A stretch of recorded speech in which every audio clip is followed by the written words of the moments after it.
Welcome, all you sinners and sodomites, to Bible Stories for Atheists. I am Josh. I'm Linz. And we are your guides to the morally maniacal stories, literally littering the Bible.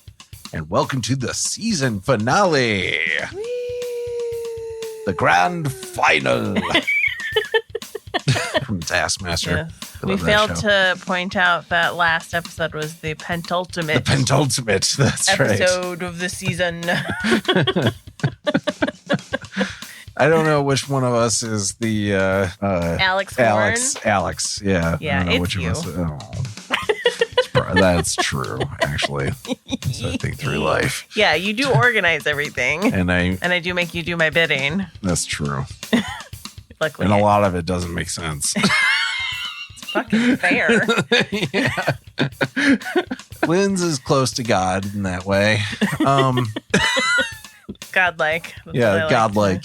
In the last episode, we were introduced to Hagar and Ishmael, and we had the event of Sodom and Gomorrah, where they were destroyed. Yes. Even though we never really heard about Gomorrah. No, not at all. No. And then there was the daddy cave. And yeah. The daddy cave. The follow-up to the story, most folks don't remember, with Lot and his daughters. Very, very hot.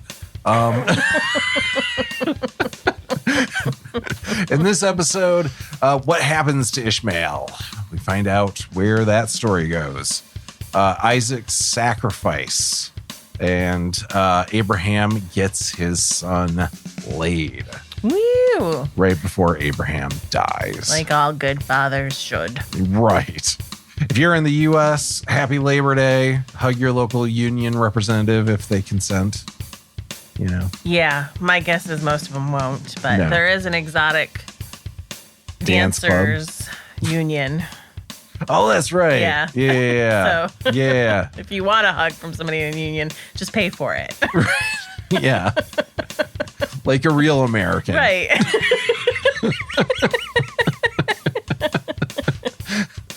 So strap in and strap on for one last camp with Dad.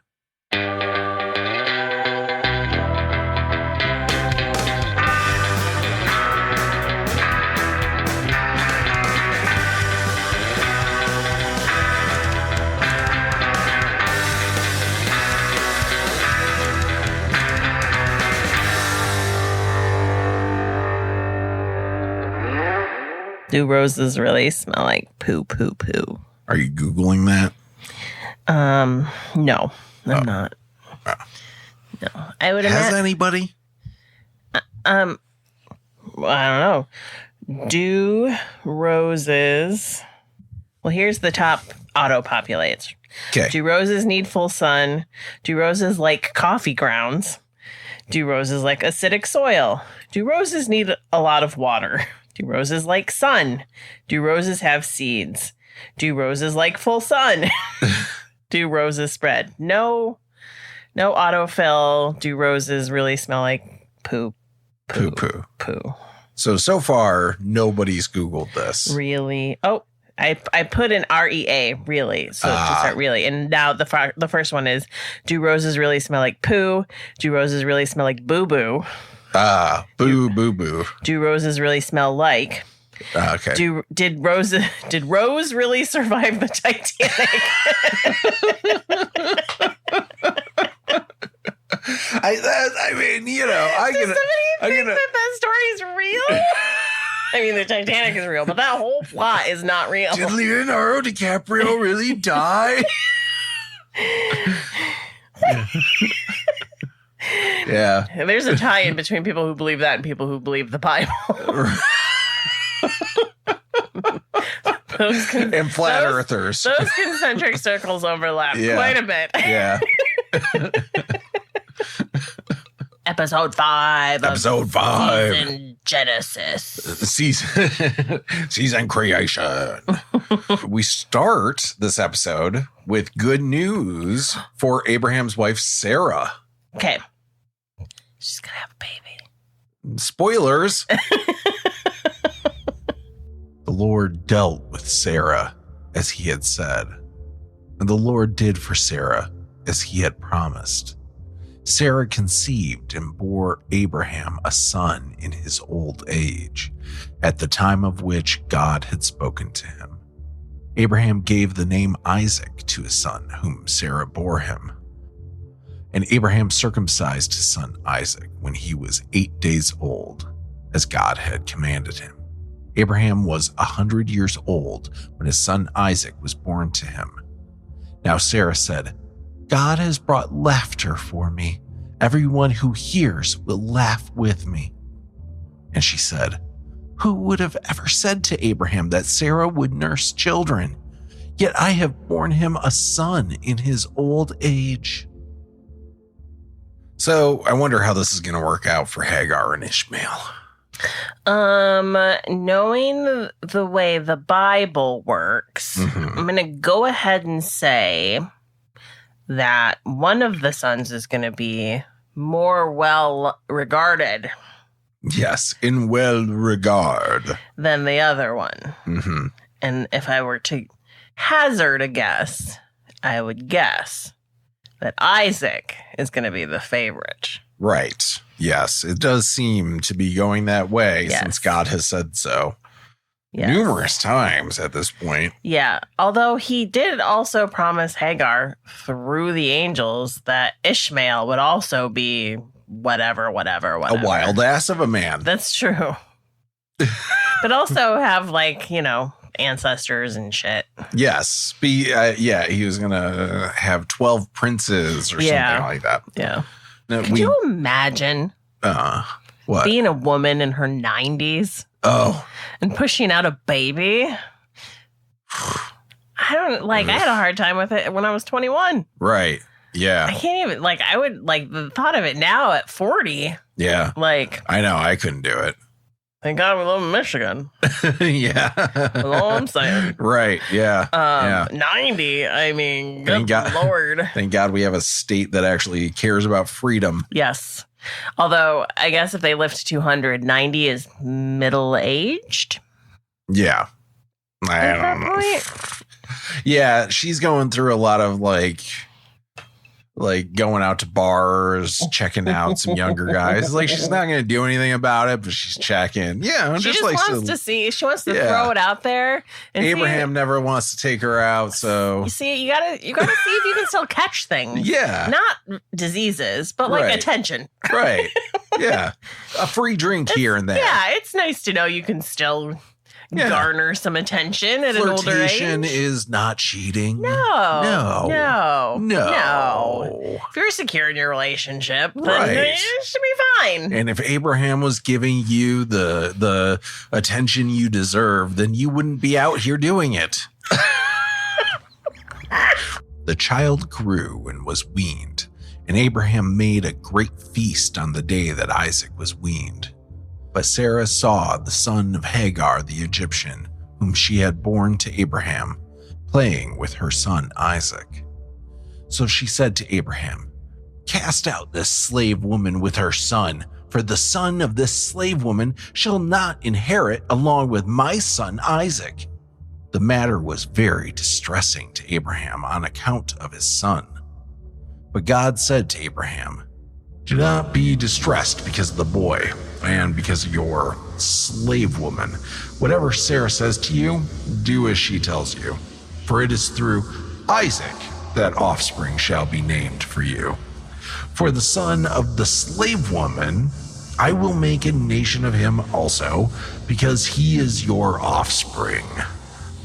So Abraham rose early in the morning and took bread and a skin of water and gave it to Hagar, putting it on her shoulder along with the child, and sent her away. And she departed and wandered about in the wilderness of Beersheba. When the water in the skin was gone, she cast the child under one of the bushes. Then she went and sat down opposite him a good way off, about the distance of a bow shot. For she said, do not let me look on the death of the child. And she sat opposite him. She lifted up her voice and wept. And God heard the voice of the boy. And the angel of God called to Hagar from heaven and said to her, "What troubles you, Hagar? Do not be afraid, for God has heard the voice of the boy where he is. Come, lift up the boy, hold him fast with your hand, for I will make a great nation of him." Then God opened her eyes, and she saw a well of water. She went and filled the skin with water and gave the boy a drink. God was with the boy, and he grew up. He lived in the wilderness and became an expert with the bow. He lived in the wilderness of Paran, and his mother got a wife for him from the land of Egypt. This Sarah lady is a real cunt. Yeah, she's a real see you next. I mean, cunt. for day. fucking real, right? Her slave, Yeah, she doesn't think she can have kids because she can't. Because God hasn't, like, I don't know, opened up her womb or whatever he did. So she offers up her slave yeah. to her husband and says, "Since I can't give you an heir, Mm-hmm. here, make an heir with her. It'll be like it's ours." Lies. Lies. Yeah. The minute she pops out her own little fucking brat, she's like, "Be gone with you, woman who reminds me of a decision I made that I now regret." Yeah. Yeah. What a fucking, like, a rich New York, New Yeah. York desperate housewife. It's like the woman who adopts a baby because she thinks she can't have one and then has one Yeah. of her own and then is like awful to the adopted child. Yeah. Ugh. And God's like, "Yeah, man, just listen to your wife and do what she says. It'll be fine." Mm-hmm.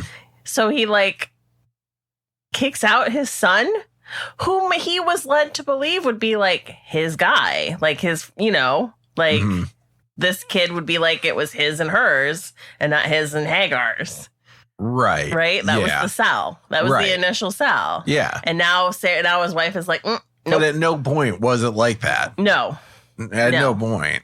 No. So poor Hagar has to leave fucking early in the morning with a minimal amount of food.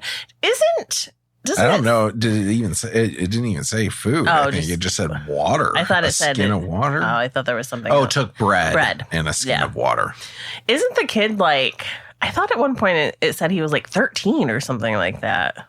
He clearly isn't that old if she's throwing him under bushes and shit. I can't remember. Maybe in the last episode it said he was 13 when Isaac was born. I can't remember. I really thought it said like he was of a certain age. Like he was old. Obviously he's older.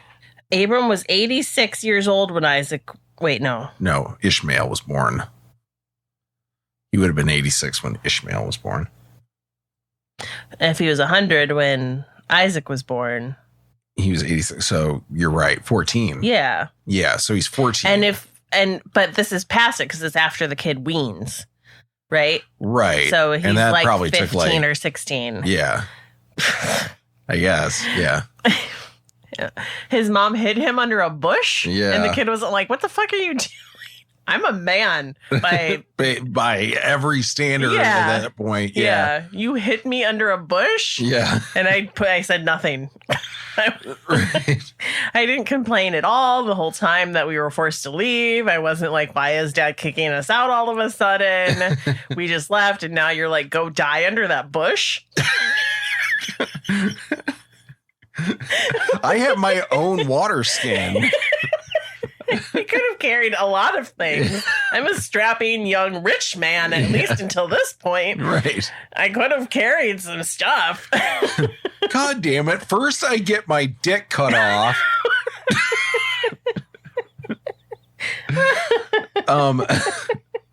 So a couple things I thought was interesting about this. First of all, that he's celebrating his son stopping drinking breast milk. Yeah. That this is something that needs to be celebrated. He's Which no is, longer yeah, attached to the tit. I guess, yeah, like a weak man. Yeah. God forbid you use that free food that nature provided. Yeah.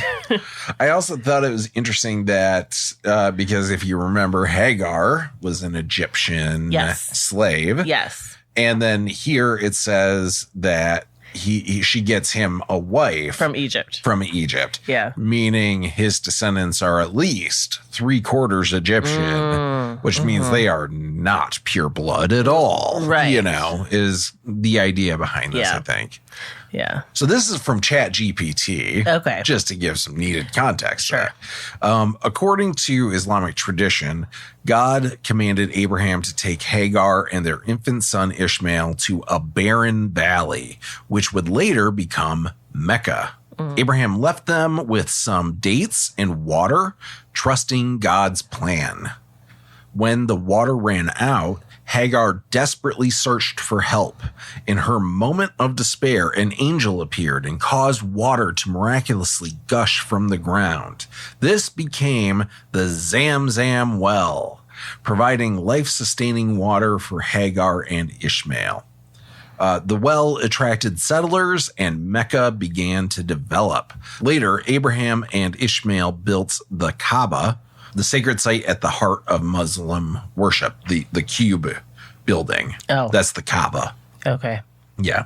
So the story is that Abraham with Ishmael built the Kaaba. Gotcha. Yeah. And also that he sent her away when Ishmael was an infant. Right. But according to their tradition, it sounds like Abraham was involved in his life still. Right. And still, still working. So the story kind of continues there in a way that it doesn't in Jewish tradition, as I understand it. So Right.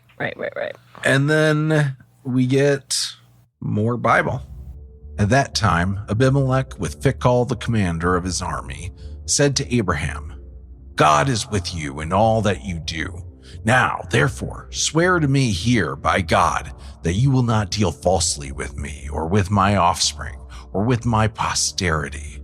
But as I have dealt loyally with you, you will deal with me and with the land where you have resided as an alien. And Abraham said, I swear it. When Abraham complained to Abimelech about a well of water that Abimelech's servants had seized, Abimelech said, I do not know who has done this.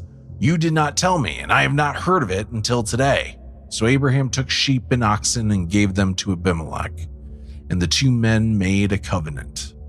Abraham set apart 7 ewe lambs of the flock, and Abimelech said to Abraham, What is the meaning of these 7 ewe lambs that you have set apart? He said, These 7 ewe lambs you shall accept from my hand, in order that you may be a witness for me that I dug this well. Therefore, this place was called Beersheba, because there both of them swore an oath. When they had made a covenant at Beersheba, Abimelech, with Phicol, the commander of his army, left and returned to the land of the Philistines. Abraham planted a tamarisk tree in Beersheba, and there he called on the name of the Lord, the everlasting God. And Abraham resided as an alien many days in the land of the Philistines. Yeah, it wasn't really So Abraham dug a well. Yeah. And then Abimelech. Sounds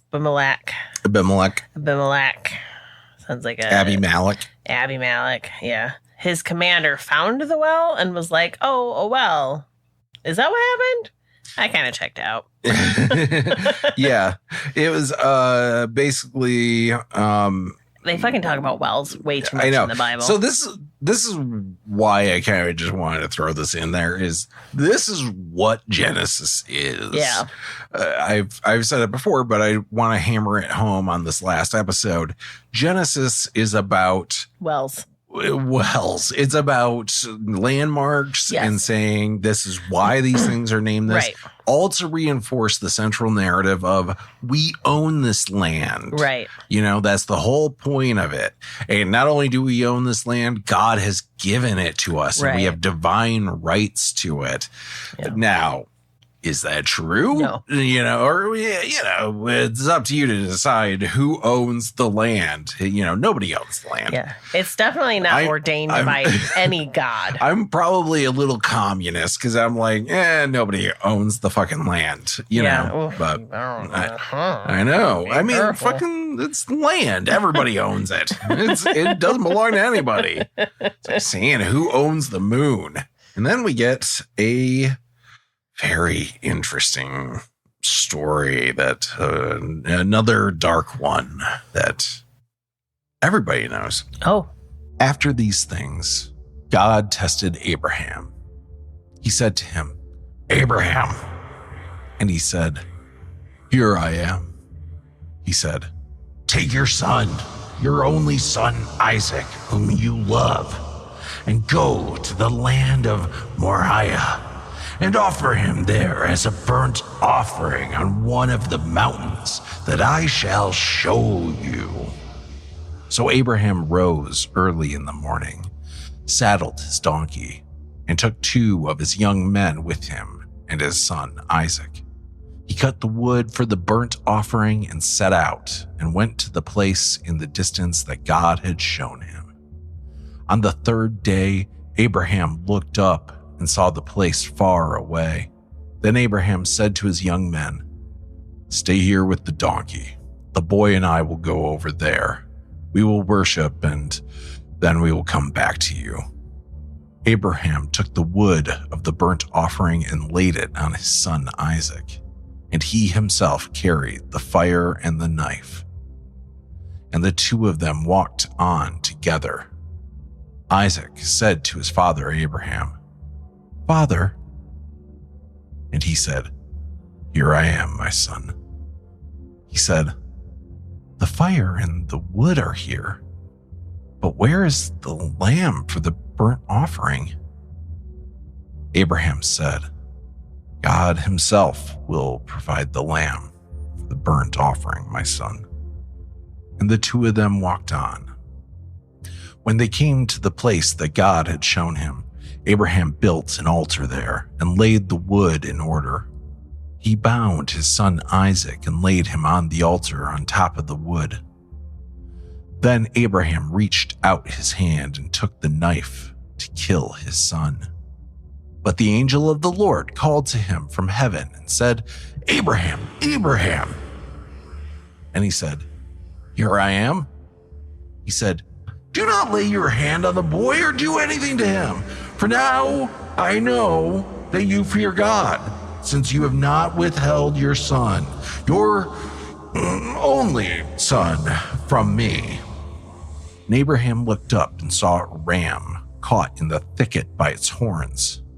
Abraham went and took the ram and offered it up as a burnt offering instead of his son. So Abraham called that place, the Lord will provide, as it is said to this day, on the mount of the Lord it shall be provided. The angel of the Lord called to Abraham a second time from heaven and said, by myself I have sworn, says the Lord, because you have done this and have not withheld your son, your only son, I will indeed bless you, and I will make your offering as numerous as the stars in the heaven and as the sand that is on the seashore. And your offspring shall possess the gate of their enemies, and by your offspring shall all the nations of the earth gain blessing for themselves, because you have obeyed my voice. So Abraham returned to his young men, and they arose and went together to Beersheba. And Abraham lived in Beersheba. Oh. So that's the story of Isaac It almost getting sacrificed. Doesn't the similar story happen later with Isaac and his kids? No. Because I thought we've talked about this story. We did again, episode 10, way back in the day. Right.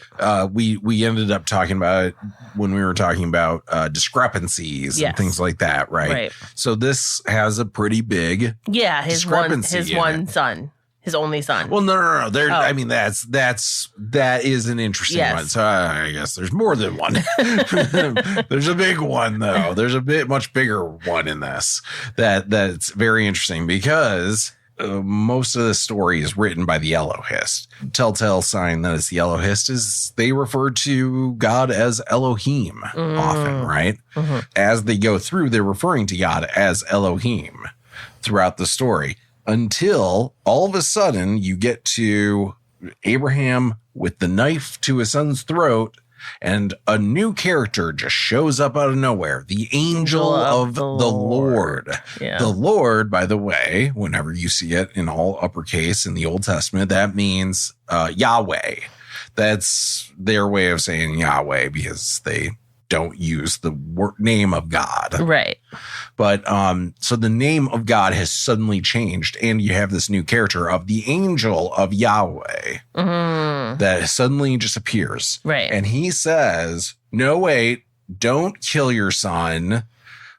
You've proven that you would and everything. Yeah. God's playing an extensive game of chicken right, with Abraham. Exactly. Yeah. Exactly. It's fine. You don't have to. Right. And Abraham's like, okay, cool. Oh, here's this ram that's just appeared out of nowhere, and I'll sacrifice that instead. And then do you think Isaac's not mentioned I was saying, do you think some version of the story at some point he actually does? He does get killed. Sacrifice. That's what exactly it looks like. This is a story of human sacrifice to Yahweh. Right. Well, not necessarily to Yahweh, to Elohim. Sure. Elohim might not have necessarily meant Yahweh, but just technically speaking. So in a story where Isaac is actually sacrificed, which obviously for a Christian narrative you would not want any mention of human sacrifice, right? Because they're trying to get away from that. Right, exactly. Yeah. And well, not only Christians, but like this was Jewish people, right? Back in, a few hundred BCE, they were compiling writings together, and at some point they decided, look, we can't keep human sacrifice. Most likely and if I remember correctly, most likely this would have been an update that would have happened during like when the Northern Kingdom had fallen, and they were like had all the northern Israelites coming into the South, and they combined the text. Then that's most likely when they would have updated this. So early, early versions of this would have been human sacrifice. So and again, Isaac is not mentioned in the last verse when it says Abraham goes back to the young men. Right.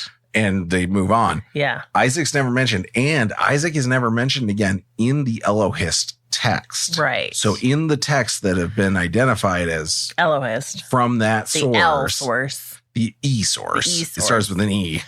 In that group, Isaac's never mentioned again, so likely that character dies. So in an alternate reality where they left that in the Bible, the contradiction of God, I mean, God pretty much was like, this, your son with Sarah, Isaac, is going to be like, you're going to have generations.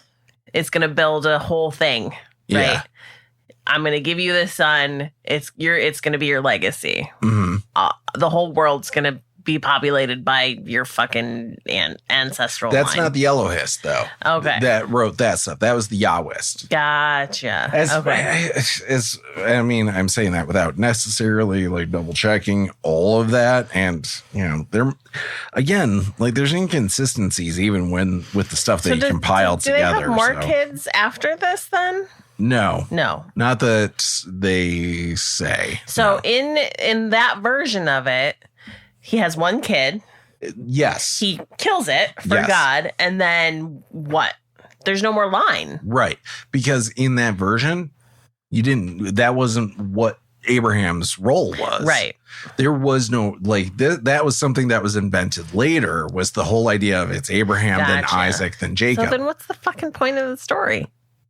It's just something that happened with God, I guess. And it tells you why this place is named this and all that stuff. I can see why right? you would want to add more flourishes to that story then. Well, not only that, but like you need to tie it in with this overall narrative you're constructing of these different generations. So like the Elohist might have just thought of Abraham and Isaac as people completely separate from Jacob, right? And / Israel. Gotcha. So, somebody at some point came along and said, "Okay, we're going to make that the son of Isaac and have a whole family tree, have a whole line of So that way, all these tribes of Israel were all related. Right, we're all on the same team. Yes, you know, it's us against everybody else. Yep. Okay. All right. Anyway, so outside of that, like that poor kid.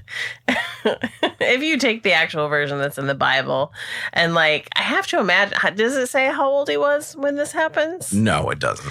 I mean, you got to figure he's pretty young still then, right? Just with the way the question, and it's definitely the way you read it more than anything. That's how I picture it. Yeah, but he's definitely like, why? Like, if he might have been 40. I would hope a 40-year-old would be like, what the fuck are you? Yeah.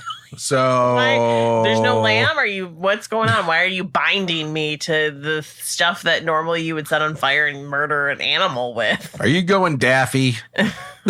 This is a bit odd, Dad. It's also a crazy idea. I mean, obviously this is one of those stories that definitely tells you that this story was made up, like the whole Abraham story was made up from different sources. Mm-hmm. Because why would God give you a son and then ask you to kill it? Right. Why would God give you basically a miracle baby? Yeah. And then wait a couple of years and be like, okay, now kill it. Right. Why? Yeah. Like just to prove your loyalty? He already cut off the tip of his dick. He's definitely gave God the thing he wanted. He has proved it several times. And God has already been like, yeah, man, you're my dude. Why does he keep needing like an escalation of like proof that he's But when you're combining, does Sarah know what's happening? Right. Did he run this past his wife first? Because I bet you she would not have allowed this to happen. No. Yeah, you combine all these stories though, and it's like, well, yeah, okay, this does seem excessive now, but they believe in this story, and these people believe in this story, so we got to have all of them in there. Sarah lived 127 years. This was the length of Sarah's life, and Sarah died at Kiriath Arba, that is Hebron, in the land of Canaan. And Abraham went in to mourn for Sarah and to weep for her. Abraham rose up from beside his dead and said to the Hittites, I am a stranger and an alien residing among you. Give me property among you for a burying place, so that I may bury my dead out of my sight. And I'm going to spare you the rest of the chapter because it just turns her death into why Israelites own some land. And that's all it is.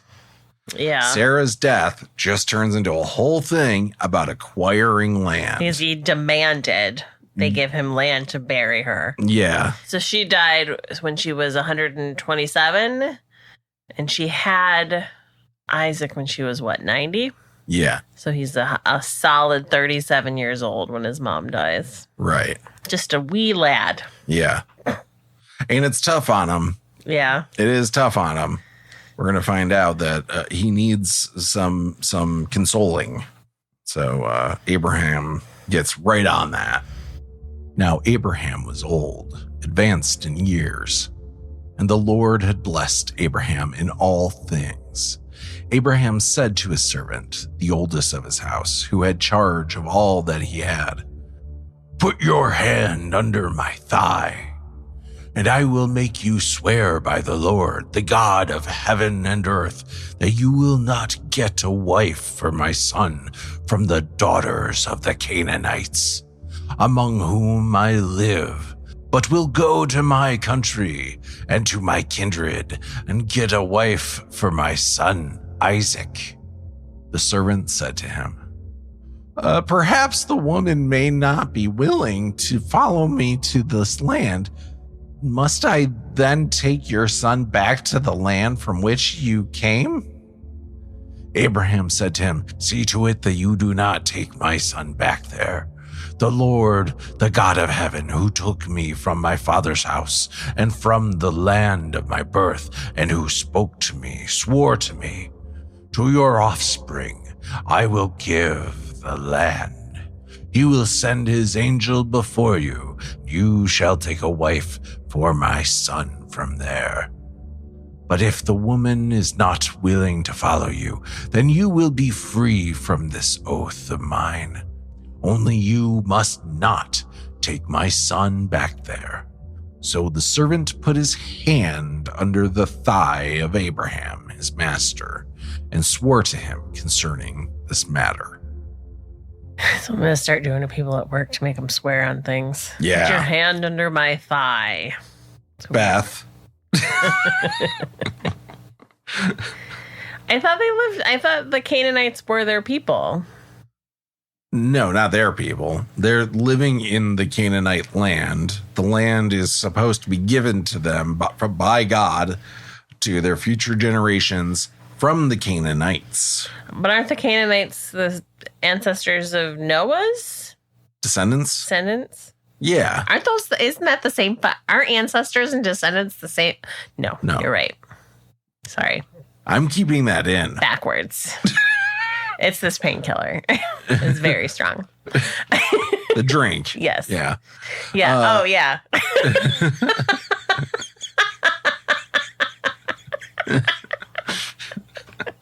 Yeah, I'm not on painkillers. I wish. Right. Okay. Anyway, they're descendants of Noah. Yes? Correct, but from the wrong line. So Canaan was Son of you Ham. remember Shem? You're not Shem. Ham. Yeah. Was it Ham? Ham was the one that saw his dad naked. Yeah. Yeah, that was Canaan was his kid. Right. And so the Canaanites should be slaves to the sons of Shem. Okay. Who Abraham descends from. I gotcha. Okay, so this is all in line with the master plan. Right. Right. Yeah. Yeah. Which is easy when you're writing all of it at the same time. Yes. You know? For sure.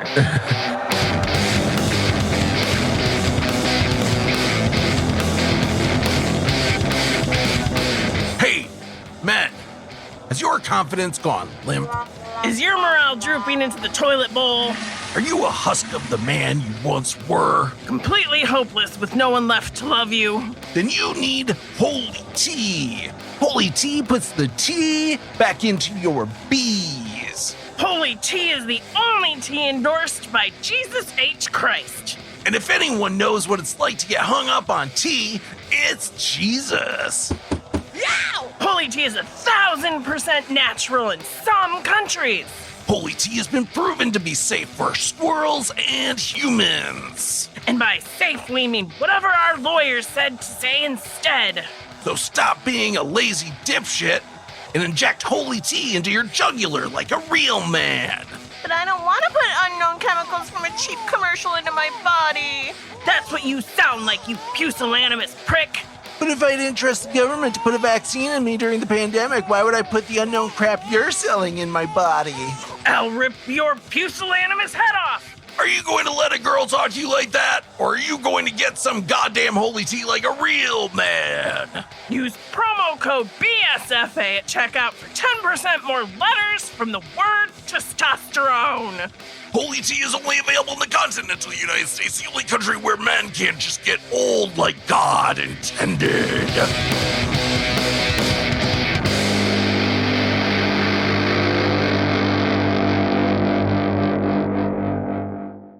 So the Marty McFly, apparently, based on the voice that you used. Oh, yeah. Yeah. Yep, the servant. Yes, has to go back to... Goes to Nahor. Nahor, okay. He's the origin place of Abraham or the place they moved to? The place they came from. Okay. The servant goes to Nahor. he's at a stream where these women are washing clothes, right? He prays to God that the first woman to ask him for a drink of water from his jar and then offer to water his camels for him will be the woman he's looking for. Okay. It's a very complicated system. Super specific. Yeah. Like she has to ask for a drink of water from his jug. While they're at the stream. And also then ask to water his camels. Yeah. Okay. And you'll never guess what happens. This is Rebecca. A woman named Rebecca shows up and does just that. Little bits are coming back to me. Yeah. Yeah. So this guy gives her some jewelry and she mentions that she's related to Abraham. And that confirms she's the right one. Right. So really, there was no point to the whole drinking water thing when you think about it, right? It just needed to be someone who was related. Yeah. This confirms this is exactly who. She didn't need to do any of the other stuff. Yeah. She didn't need to do any of that. She just had to be like, oh, yeah, I'm related to Abraham. Yeah. Oh, So- I'm sorry. Is it Abraham now? Yeah. I'm related to Abraham. No, Abram. Abram. He could have just asked God for the first woman who comes up and says, hey, I'm the one you're looking for, you know? Yeah. Anyway, after he tells her that he's got a husband for her, she goes running off to her family like it's Christmas, saying, you know, like, yay, some dude will marry me, sight unseen, just because we're related. And her dad welcomes them in with open arms, super hospitable. The servant recounts the whole story we just read. And so I'm skipping all of that. Right. Thank you. Yeah. And finally, we get this. And the servant brought out jewelry of silver and gold and garments and gave them to Rebekah. He also gave to her brother and to her mother costly ornaments. Then he and the men who were with him ate and drank, and they spent the night there. When they rose in the morning, he said, "Send me back to my master." Her brother and her mother said, "Let the young woman remain with us a while, at least 10 days. After that, she may go." But he said to them, "Do not delay me. Since the Lord has made my journey successful, let me go, that I may go to my master." They said, "We will call the young woman and ask her." And they called Rebekah and said to her, "Will you go with this man?" She said, "I will." So they sent away their sister Rebekah and her nurse, along with Abraham's servant and his men. And they blessed Rebekah and said to her, "May you, our sister, become thousands of myriads. May your offspring gain possession of the gates of their foes." Then Rebekah and her maids rose up, followed the man, and the servant took Rebekah and went his way. Isaac went out in the evening to walk in the field, and looking up, he saw camels coming. And Rebekah looked up, and when she saw Isaac, she slipped quickly from the camel and said to the servant, "Who is the man over there walking in the field to meet us?" The servant said, "It is my master." So she took her veil and covered herself. And the servant told Isaac all the things that he had done. Then Isaac brought her into his mother Sarah's tent. He took Rebekah, and she became his wife, and he loved her. So Isaac was comforted after his mother's death. Wow.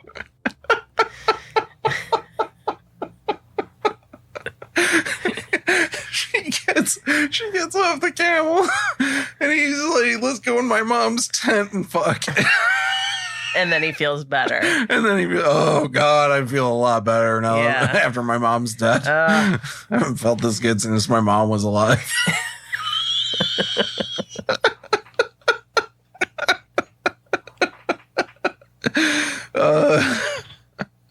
It's so weird. The whole thing. And when she goes to leave and her family's like, I hope your offspring own the gates of their enemies. Yeah. And like, as she's leaving, I'm sure she's like, oh, thank God I get away from these fucking people. Weirdos. Okay, bye. Yeah. Sure thing. They will own the gates of their enemies or whatever the fuck you just said. She's talking to the servant like, oh, my family is so weird about descendants and everything. They're not like that back where you're from. Well, they do seem to talk about it a lot. Technically, your family and my masters are the same family. Yeah. So yes, they're all weird. It's probably because you all keep fucking each other. Right. It's too bad there's only like 23 people on Earth. Well, I'm glad Isaac feels better. Yeah. After the death of his mom. I know, that's tough. Fucking his cousin. Yeah. Now that he's married, I don't know. Was he so sad because he thought he was going to marry his mom? Is there a real Oedipus thing happening here? I know. It feels like it. A little bit. You know? Right. A little bit. So Abraham takes a new wife. And does not get along well with Isaac at all. They don't. The wife? The new wife? You're not my real mom. You know, no, not really. I was going to say, kidding. He's an adult by this point. No, but Abraham does take a new wife. They list all these sons. One of them is Midian, as in the Midianites who come up later, you know. So a lot of names you see in these little genealogies are clearly them explaining like the quote unquote relation between the people, their people, and like all the nations around them, you know. Right. Like, oh, yes, this is where all of these other people come from, and this is why we're the best of all of them. Right. You know, right. That's what this is. Yeah. That's what Genesis is. Yeah. So anyway. So the idea is that the best of the best is Isaac. The best. Right. And all the descendants from Isaac are the best line. Because, of those. Because Isaac was a miracle baby. Yeah. But even then, only the descendants of Jacob are going to be the best, you know, compared to Esau's descendants. Yeah, true. So, right? Yeah. It's just about establishing that best line. Right. Because that's what God cares about.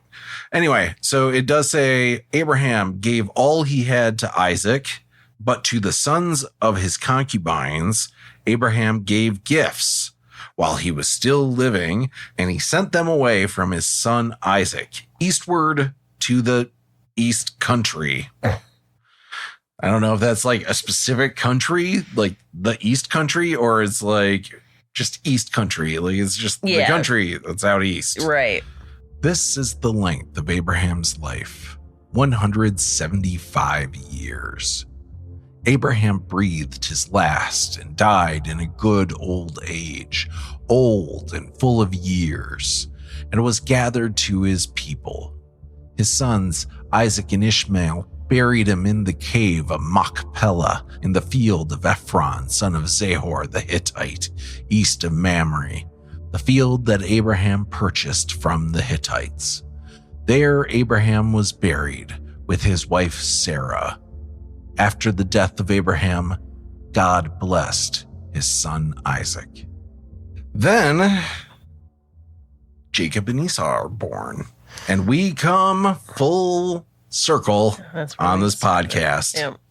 That is where we started our podcast. Yes. So that's where we end creation. I'm really starting to understand why Esau was red and hairy. Yeah. So all the inbreeding. Yes. Yeah. Yeah. What are you saying about gingers? You're not seeing the reaction, but there is one. I'm not saying anything about gingers. Just kidding. We absolutely love you guys. Absolutely. I was a fake ginger for a very long time. Right. Yeah. I have Scottish in my bloodline. And your favorite fictional character is Ginger. Yes. Jean Grey. Jean. I think it's sad. I think the story of Ishmael is sad. It is sad. It is. He had a bad dad. He had a bad dad. He had a bad dad. Had a bad yet- stepmom. too. Yet, when his dad dies, he comes to help bury him. Yeah. And then God only blesses Isaac. Right. I would, if I were Ishmael, kill Isaac Yeah. and take things all the way back to the beginning. Right. Let's just start over. Yeah. Yeah. Yeah. He's the Cain. Right. That's just sketch time. Let's just keep resetting this timeline. Right. Yeah. Yeah. So that was creation. Can I ask you a question? No. As a former Christian, Sure. is it talked about how everybody's related? It's not really talked about now. But no, it's not like Like, I realize that. because that's true whether you believe in the Bible or not. Right. And I understand that it is not definitely more of a modern sensibility not to fuck a relative. Sure. Yeah. Weirdly enough. It's almost like it kept going like further and further out, like now you wouldn't really want to do it with like a second cousin either, Right. It's kind of gone further and further there's enough out. people in the world. You don't need to fuck your family. Right. Yeah. Exactly. Yeah. Yeah. But because we are from modern times and the taboo of having familial sex is frowned upon, and Yeah. just to be clear, I also frown upon it. Right. just to make that clear to everybody listening. Let's just set a precedent right Yeah. now. Were you as a young Christian like, it's weird that everybody is related and they're the ones having babies and fucking and all Yeah. that. I mean, you wouldn't have said fucking, but Right. yeah, it's just like Freaking. that would have been like one of the very first questions I had. Like, I've been taught that you can't have sex with relatives. Right. That's no. That's it in the movie and the book, Contact. The movie with Jodie Foster. Yeah. Yeah. I'm trying to remember. Carl Sagan wrote the book. She, if I remember right, got kicked out of Bible school or something like that, Sunday school or something like that, because of asking questions like, well, where did Mrs. Cain come from? Right. Yeah. And stuff like that. Yeah. So, it's talked about. And yeah, that's what they say is like, yeah. But back then you kind of had this idea. I guess I had this idea of, again, the closer you were to Eden, the more like perfect we were. Mm-hmm. And the further away you get from Eden, the less perfect we are, the less we're able to have sex with the family. When we're perfect, we can have sex with the family all we want. Right. God is managing that. These are the logical things that you don't Right. really narrow down. Like, you don't think about it too much because then it all falls apart. Yeah. And you just can't think about it too much because it doesn't make any sense. Right. So, Well, I don't know. knowing that what we know about incest and what it does to the bloodlines Yeah. and how it does start creating, because what happens is Defects. the trait that, so say I have a defect in my DNA, right? Sure. Yeah. If you and I had a child, you likely also don't have that defect, Right. but my brother probably Right. does. So if Right. we, I got you. can't even I got say you. it. I got you. So an offspring Yeah. of two family members who both have the same defect in their DNA definitely, Are going to pass that along. and the more Yeah. you do that, the worse and worse and worse it's going to get. Right. So why are we basing a religion that rules so many people's lives off of a family that possibly could have been passing down some pretty fucked up DNA at Right. some point? Yeah. And nobody's like, are we sure that they were all in their right mind? Yeah. Things were pretty muddy. So, first of all, DNA, as we all know, was invented by Satan, and just to piss off God. And that's the thing, is we didn't know about DNA until less than 100 years ago. Right. I know it was like royals still kind of participate in that whole thing.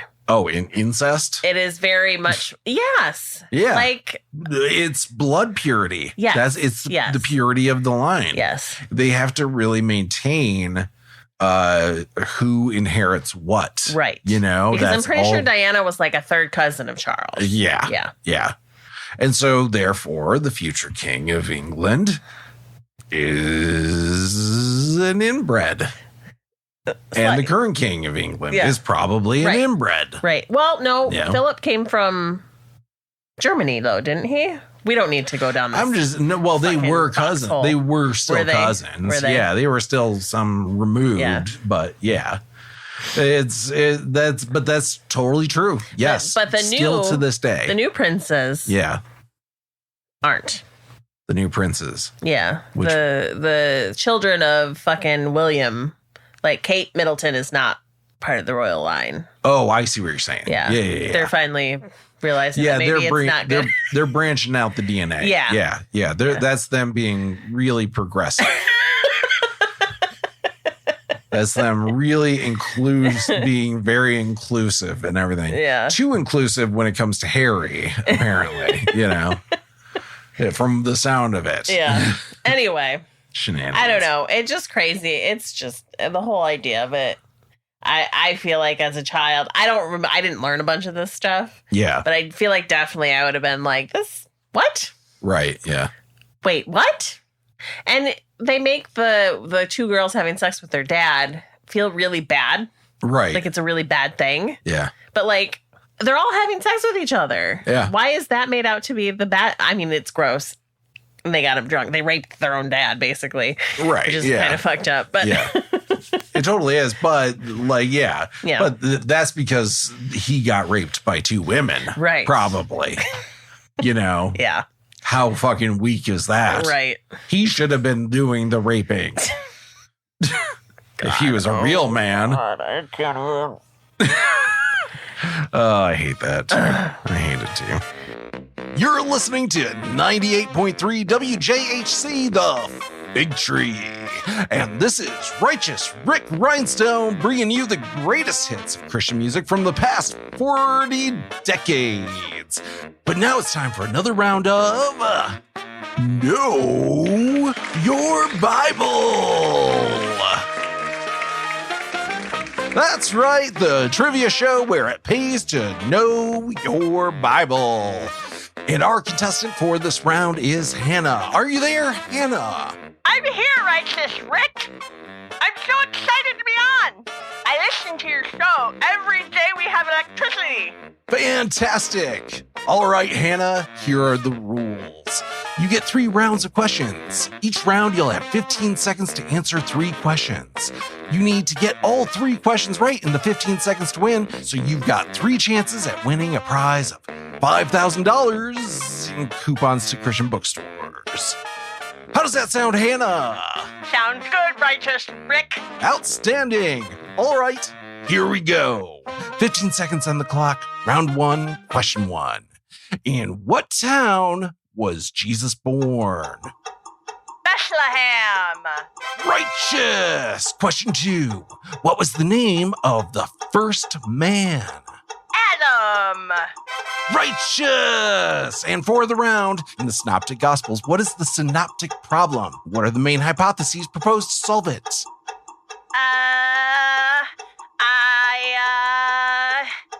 Hannah, I need an answer. Hannah, I need an answer now. Oh, too bad. The synoptic problem deals with the similarities and differences among Matthew, Mark, and Luke. The main hypotheses include the 2-source hypothesis, the Farrer hypothesis, and the Griesbach hypothesis. Oh, huh. I guess I haven't really looked into that. That's okay, Hannah. You still have 2 more chances. That was just a warm-up round, right? Yeah, I'll get it right this time, Righteous Rick. Great. Round 2, question 1. Who was swallowed by a great fish?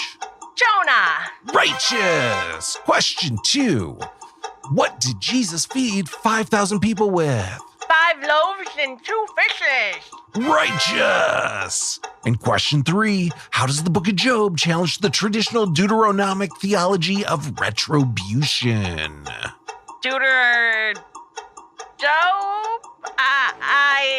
The clock is ticking, Hannah. Well, I haven't. There's no time, Hannah. I need an answer. Satan. No, Hannah, that doesn't even make sense. Deuteronomy has a theology that says that suffering is a consequence of sinning, whereas Job has a theology that says that suffering doesn't come from sinning or doing what is right, and no one knows what God is going to do because he's like the wind or something. Have you ever even read the Bible, Hannah? I have. I read it all the time.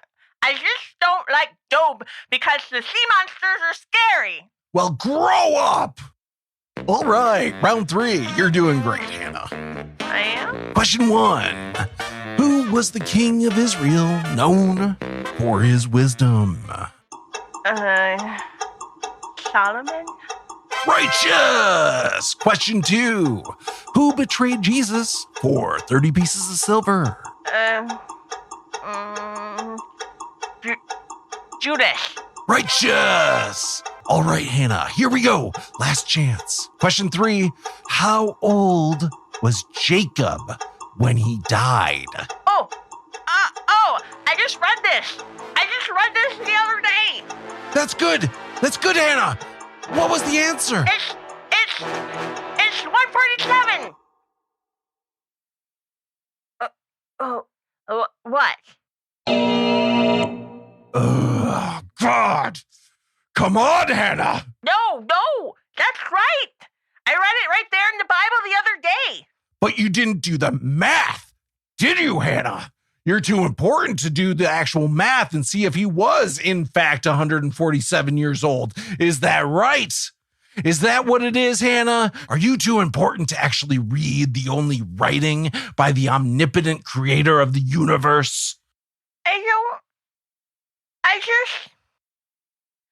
I like the Jesus stories mostly.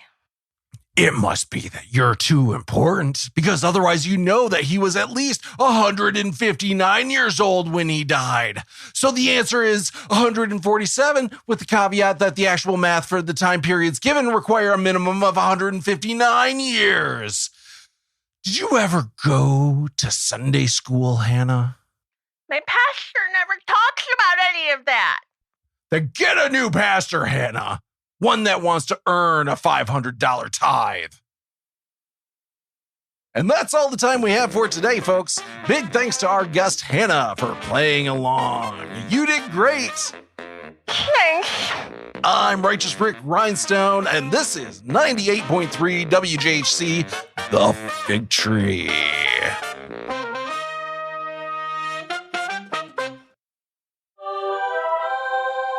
Ta-da! And we're at the end.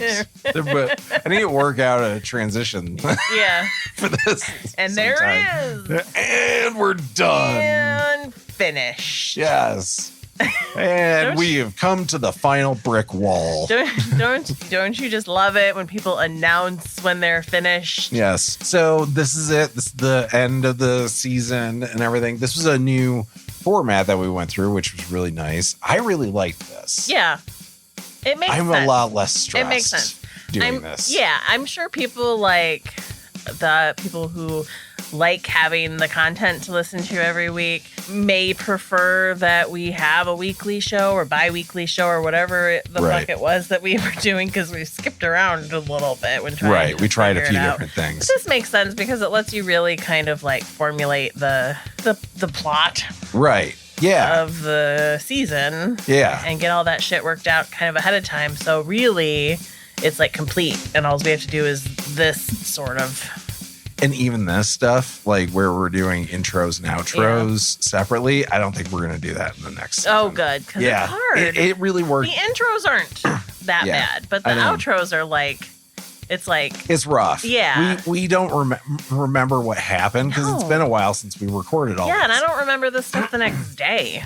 Yeah. So on purpose. I know. I know you know. I cleared the cache. Right. No more, I wish I could. My brain does not have a cookie system. No. I appreciate that too. But no, I really liked this season. I really liked how it worked out. I was a lot less stressed having like deadlines and could really put the stuff together almost like you're putting together a documentary, probably. Right. Never done that. Sure. But like maybe kind A of little like bit something faster. like that. Yeah. Yeah. But like kind of like, where you're formulating it, how you Sure. want it to look. Anyway. Yeah. But So what you're trying to say is we don't know how big of a gap we're going to have between we don't know. this season and the next season. I've started scripting out the first episode, and I can have a pretty good idea of what the season's going to look like the structure of it. Yeah. Now, but Do you want to give I don't know. any hints on No. the subject matter of the no, next season? Oh, it's a secret. it is. It is. I will say this. I realized though, in this season, we talked about the foundation of the Bible, right? Mhm. So Genesis. We talked about the first half of the first book, Right. where it all begins. And so it's really the foundation. If this isn't real, nothing else Right. can really be real after it, right? Yeah. And if it being real matters to you, then there you go. But I realized that the thing that we're going to talk about next is what I would probably call the other foundation of Christianity. Okay. And Interesting. yeah. I do know what we're talking Right. about next. So And there's a specific reason why I say that, and that a lot of folks probably don't even realize about the Bible. So you have that to look forward to. there's that cliffhanger for Right. however many months. Yeah, But I'm hoping it won't be too long. Get on Reddit r/Bible atheists. Yes. Atheists. Let us know what your guess is. And if you guess right, we'll send you a sticker. Will you? Yeah, I will. You will? I Okay. will. Yeah. Okay. We'll It's send not you a very big sticker. We'll send you a God Can't Count. Is it God Can't Count? Yeah. Do we have those? Yeah, we have those. Send you a God Can't Count sticker. Only if you guess right, though. Okay. So if they guess right and they see it on Reddit, then I'll contact them and send them out a sticker. Fun. Yeah. We've never really done a giveaway. I know. I mean, it's stickers. I'll do but it. I can do that. I can Yeah. do sort of clerical work. I hate having the thought of having to send something in the mail just drives me nuts. Oh. And I hate the idea of having to do it. Yeah, you know that doesn't bother me. I know. And so all. this would be perfect if we were going to be shipping anything out. So I did have one last thing, like a rant kind of about Uh-oh. this. So it's the end of the season and everything. And we're very likely not coming out with any new episodes really before the election Oh, you think in so? the U.S. Gonna be that long? I don't know. Okay. I don't know if we will or not. But there are hundreds of people today in Washington, D.C. and in state capitals all over the country who absolutely believe that the things we've talked about over the last 5 episodes are 100% real. Sure. And they are governing our people's bodies. Yes. If you live in the U.S., make sure you register to vote on or before November 5th, 2024. Go to register.rockthevote.com to find out how to get registered in your area. I just wanted to say it's vital to find representatives who are going to prevent religious nut jobs from taking away people's rights. We need to codify Roe v. Wade into law and add guardrails to make sure rights can't be stripped away so easily again. And we need to find representatives who are going to fight for us to actually achieve a separation between the church and state in our country. Pastors and churches should not ever be able to endorse or donate or raise money for political causes or candidates. Yep. And we need representatives who have the guts to demand we tax churches. They pretend to use that money to help others, and some of them do. Some do. Some do. We all know Not all of that them do. genuinely most of them do not put the money back into their communities. Right. And it's very blatant in our countries, Yeah. especially in America. I don't know about other countries, but I know in the US it's very blatant that churches essentially become tax havens. Well, I You mean, know. in some countries, they live under a theocracy. So, Yeah, they're yes. I'm not saying we're the worst. not the best. But we're certainly not the best. Yeah. So anyway, I would, if you live in the U.S., I would highly encourage you to go out and make sure you get registered. Yeah. There's no reason why you can't vote these days. Right. I mean, I don't know what it's like in every state. I imagine maybe it is harder in some states. In our state, they've made it super easy to vote. And thankfully in Michigan, it's very easy. Constantly being challenged, but you got to vote. You got to vote. You think it doesn't matter, but it does. It really does. It really does. Thank you all for listening. Thank you for sticking through it with us, for trying out this new format and everything. And now you're stuck with it. Now you're stuck with it. Yes. All right. We love you. And they all live miserably ever after.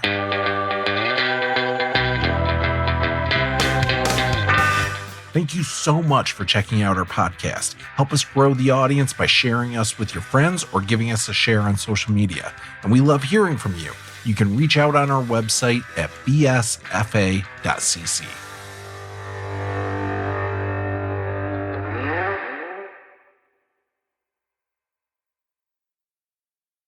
Killing Cain. You have to put in like a sound effect after that that's like dun dun dun or something like that. It's just going to be a clip of you saying dun dun dun. Dun dun dun. Yeah. Pew, pew, pew. Bring back the old lightning sound effects. Of you just going like that? Yeah. They were very prevalent in the early podcasts of Bible Stories for Atheists. I haven't done the in a while. I should just have you do all sound effects whenever I need sound effects. Like an old-timey radio show. Yeah. Yeah. But not a good one. No. Yeah. No. I know. And put in 3 new rooms because now you're suddenly taking care of Great Uncle Lamesh and his wives. Lamech. Okay. Okay. I think we should just leave that in. Yeah. Okay. Let's record it for safety, but I might do that. It's Lamech. Yeah. Are you sure? Yeah. We talked about it in the Okay. podcast. you can do this. Completely hopeless with no one left to love you. I can't get gravelier than that. Can you try to like completely hopeless with no one left, like, you know, like make you Completely hopeless with no one left to love you. like try less gravel. You don't really need gravel. Just try to like rah rah rah rah rah rah. You know what I mean? No. Just I have no idea. where like you're just doing it more with your lips and less with like the graveliness. Do you know of what your that's voice. going to sound like? It's going to sound like I'm talking like a baby. Well, why don't you try it? I can't wait to play this back for you the next time you're like, I'm great at taking direction. Why do you say I can't take direction? I've never said that to you. I know I'm impossible. Okay, good. To be fair, there are many other countries also scared of sex. That's very true. This is not an only country situation on this one. There are probably countries that have outlawed There are sex. countries where women are covered up from head to toe except for their eyeballs. Yeah. So. I mean, there are monasteries where that's true too. That is true. Ha ha ha.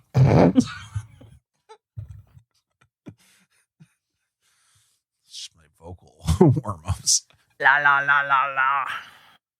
La la la la la. That's something that only millennials can do. Gen Xers.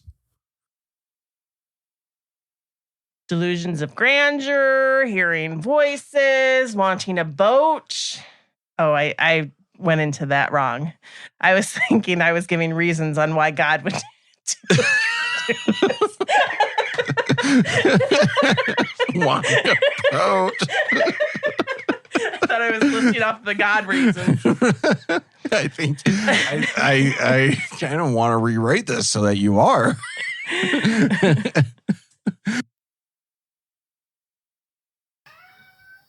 90 years old, you inbred hick.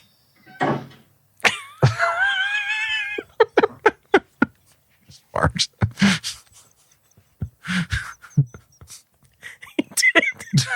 must have really enjoyed that.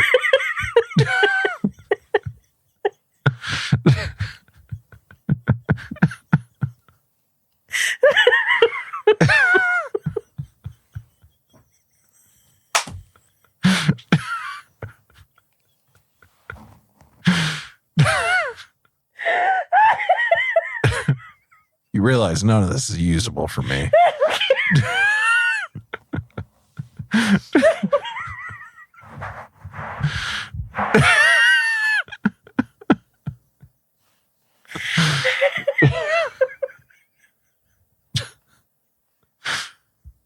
I bet it'll still get picked up on the mic. I'm gonna make myself throw up. Okay. At least it's coming out that end.